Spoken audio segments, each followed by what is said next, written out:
राहुल गांधी जी का इस समय थोड़ा इलाज की जरूरत है। उनका मेंटल हेल्थ चेकअप होना चाहिए। उन लोगों का एक लंबे समय से ये डिमांड था कि हमारा सेंट्रल पेंशन स्कीम को जो पुरानी थी वही लागू किया जाए। और आप सबको जानते हुए बड़ी खुशी की बात है कि 2 दिन पहले सेंट्रल पेंशन स्कीम को नरेंद्र मोदी जी की सरकार उन्होंने इसको मंजूरी दे दी है। राहुल गांधी जी का इस समय थोड़ा इलाज की जरूरत है। उनका मेंटल हेल्थ चेकअप होना चाहिए। सबसे जो चिंता की बात है कि आप दुनिया भर का जात जानना चाहते हैं और अपना जाति नहीं बताना चाहते हैं, ऐसा क्यों? वो कहते, उनसे जब पूछा गया कि आपकी जाति क्या है तो उन्होंने कहा कि इन्होंने मुझे गाली दिया। अगर राहुल गांधी जी से जात पूछा जाए तो उनको लगता है कि गाली दिया गया है, तो फिर दूसरे की जात पूछते हैं तो वो भी तो गाली हुई। तो वो सबको गाली देना चाहते हैं और अपने को उससे बचाना चाहते हैं। तो मैं समझता हूँ ऐसे व्यक्ति का मेंटल हेल्थ चेकअप होना चाहिए। ये देश अपनी प्रतिभाओं से जिसको जो आगे बढ़ना होता है बढ़ता है, और इस देश के हर बच्चे में प्रतिभा है।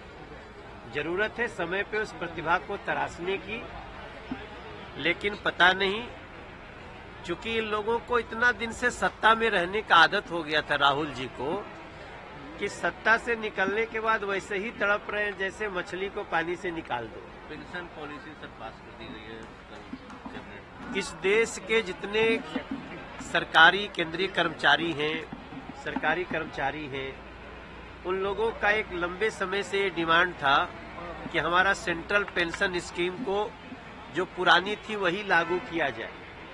और आप सबको जानते हुए बड़ी खुशी की बात है कि 2 दिन पहले सेंट्रल पेंशन स्कीम को नरेंद्र मोदी जी की सरकार उन्होंने इसको मंजूरी दे दी है। अभी हम और ललन सिंह जी साथ में ही आए फ्लाइट से, वो भी बहुत प्रसन्नता व्यक्त कर रहे थे।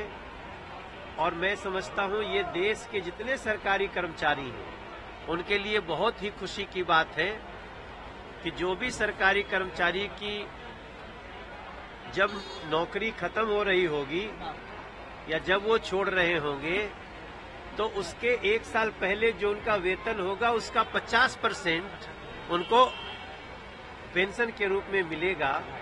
और ये मुझे लगता है देश के लगभग 10 करोड़ लोगों के लिए, 10 करोड़ परिवारों के लिए एक बहुत बड़ा समाचार है। नरेंद्र मोदी जी को धन्यवाद। राहुल डबल इंजन की सरकार है, उसके बावजूद भी बिहार में विकास नहीं हुआ है। सभी मामलों में बिहार पिछड़ रहा है। बेरोजगारी, महंगाई और भी कई सारे मामलों को उठा रहे हैं। देखिए, वो तो खुद भी रहे। एक बहुत बड़ा वादा करके तेजस्वी बाबू आए थे कि हम आते ही 10 लाख लोगों को नौकरी देंगे। काफी 2.5-3 साल रहे तो 2.5-3 साल में कम से कम 5 लाख को तो दे देना चाहिए था, लेकिन 500 को भी नहीं दे पाए। तो तेजस्वी बाबू को मैं इतने कहना चाहूंगा, देखिए हम ये नहीं कह रहे हैं कि बिहार के हर एस्पिरेशन को हमने पूरा कर दिया है, लेकिन बिहार बहुत तेजी से विकसित राह पे चल रहा है। और बिहार को इस बजट में 26,000 करोड़ रुपया दिया गया है। अब उसका तो विरोध कर रहे थे तेजस्वी बाबू। आप अगर विपक्ष में हो के भी बिहार के समर्थक हैं तो बिहार में जो इस बजट में स्पेशल दिया गया है, टोटल देखेंगे तो करीब 48,000 करोड़ का इसी बजट में है। लेकिन उसकी तारीफ करने की बजाय तेजस्वी बाबू को आदत पड़ गई है केवल विरोध करना है। मुझे लगता है जो बिहार को प्यार करता है वो बिहार के हर बेहतरी को स्वीकार भी करता है। राहुल